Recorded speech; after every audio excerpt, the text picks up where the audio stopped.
We've heard some threats that were of Russian origin, and so I don't know how to describe if that's viable. We don't think they are, but in the interest of public safety, you always check that out, and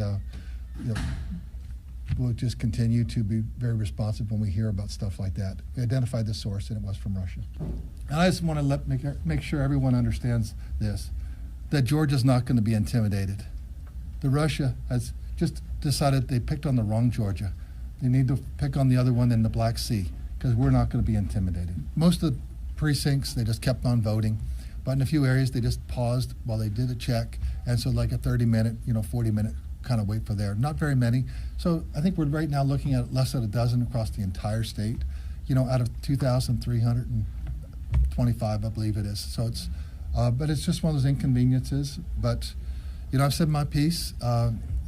Obviously, you can see I'm pro-Georgia. We have a social media presence, and we're going to shoot you straight, give you the facts, and we get it out there as quick as we can. Because we understand how polarized America is, and we know how sometimes people want to take advantage of that, and a lot of that is foreign state actors that don't have our best outcome in their hearts. They want to see us, mess with each other and not get along with each other. But at the end of the day, we are the United States of America. Never lose sight of that. Yeah, I think they're scaring people, and that's not good. Probably the people who were here, they may not come back.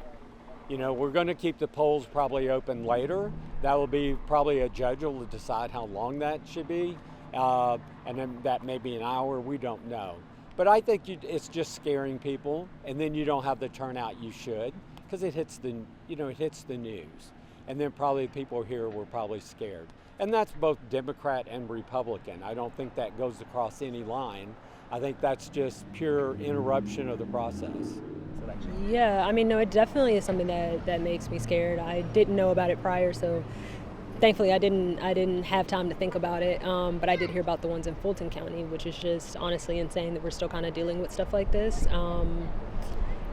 Whether that is, like you said, from the Russian source, or whether that's, something internally, regardless, I think that we should, at the bare minimum, be able to come and vote and just, have our rights met and be happy in unity. I don't think it needs to be anything that's scary to come to voting. Yeah, I don't know.